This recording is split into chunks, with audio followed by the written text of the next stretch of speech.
सर्वांना जय भीम, जय शिवराय, नमस्ते, आदाब। मी गणेश वाल्मिक गाडे, वंचित बहुजन आघाडी जिल्हा अध्यक्ष युवक। मी प्रभाग क्रमांक 12 मधून इच्छुक उमेदवार आहे। मी आजपर्यंत जे काम केले त्या कामाच्या जोरावर मी उमेदवार म्हणून आपल्या समोर येणार आहे।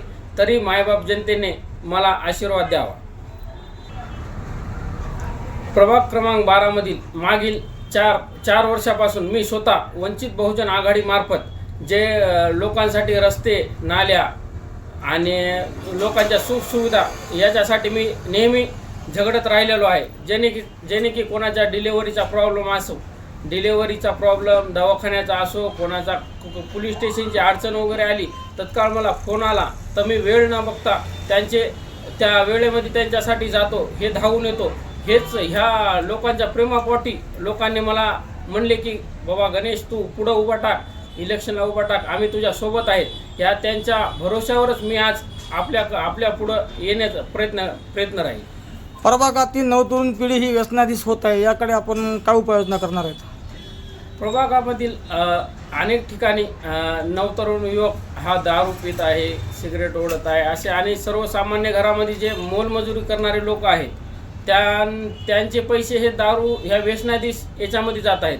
त्यासाठी मी जर पुढं निवडून जर आलो तर मी त्यांच्यासाठी व्यायामशाळा खोलेल, पुन्हा अन्य अशा वेगवेगळ्या सुविधा देण्याचा प्रयत्न करेल।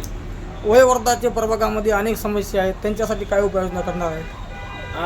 मागील अनेक वर्षापासून जे वयोवृद्ध माझ्या संपर्कात आहेत, अशा त्यांच्या प्रत्येक मी अडचणीमध्ये त्यांच्यासोबत होतो आणि राहील पण।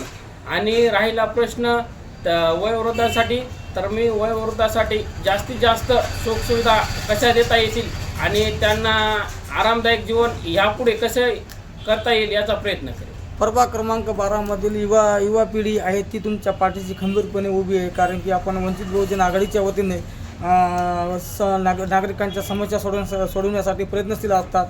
आपण आता होणारी स्थानिक स्वराज्य निवडणूक यासाठी तुमच्या विरोधात अनेक पैसेवाले लोक उभे राहणार आहेत, तर आपण मत आपल्यासोबत खेचून आणण्यासाठी काय प्रयत्न करणार? मागील 10 ते 15 वर्षामध्ये जे कामं झालेले आहेत ते अद्यापही लोक त्या कामाला समाधानी नाहीत।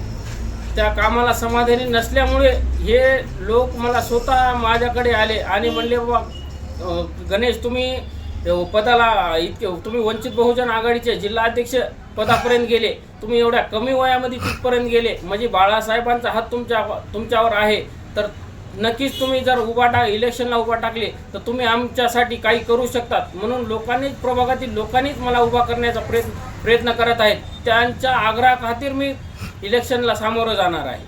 प्रभाग क्रमांक 12 मध्ये विद्यार्थ्यांसाठी संकुल नाही आहे, तसेच वाचनालय सुद्धा नाही आहे, यासाठी काय प्रयत्न करणार?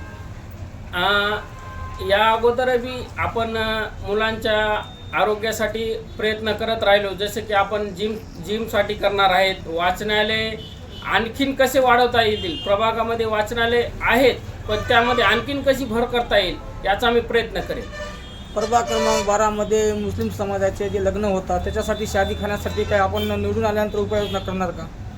जे मुस्लिम समाजाचे गोरगरीब लोक आहेत, ज्यांच्याकडे मंगल कार्यालय, पुन्हा आणखीन ते आपलं बाहेरचे प्रायव्हेट जे लग्नखाने हे आहेत, त्यांच्याकडे तेवढे पैसे नसतात गरिबाकडे। त्यासाठी मी मागील 1 ते 1.5 वर्षापूर्वीच आयुक्त साहेबाला भेटलो आणि माझ्या स्वतः लेटर पॅडवर मी निवेदन दिलेलं आहे आणि लवकरच त्याचा पाठपुरावा करून तिथं शादीखान्याची मंजुरी करून आणणार आहे। प्रभाग क्रमांक 12 मध्ये काही दिवसापूर्वी मुसळधार पाऊस आल्याने काही अतिवृष्टीमध्ये घराचे नुकसान झाले होते, त्या नागरिकांसाठी आपण प्रयत्नशील होतात, त्यांना आर्थिक मदत करण्यासाठी आपण प्रयत्न केले होते, काय झाले?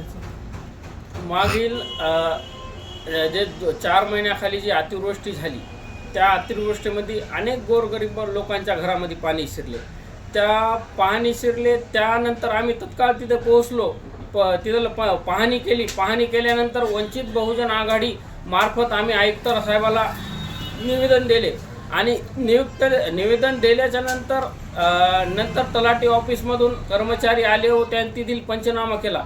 त्या पंचनामा केल्यानंतर आम्ही सुमारे 300 ते 350 लोकांना अतिवृष्टीचे पैसे त्यांच्या खात्यामध्ये जमा झाले. ते लोकांचा पूर्ण मला पाठिंबा आहे.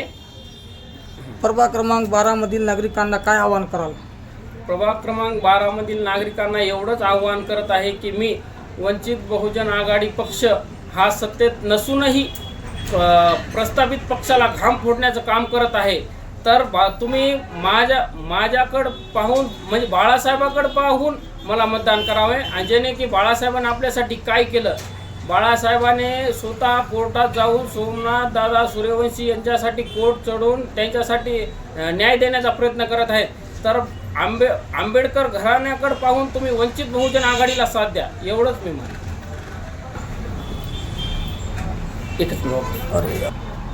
प्रभागातील मायबाप जनतेला मी एवढंच आवाहन करतो की एक सच्चा कार्यकर्ता, सुशिक्षित कार्यकर्ता यांना मतदान करावे, पैशाला बळी न पडता, जेणेकरून आपल्या प्रभागाचा विकास होईल. एवढंच मी मायबाप जनतेला विनंती करतो. सर्वांना जय भीम, जय शिव.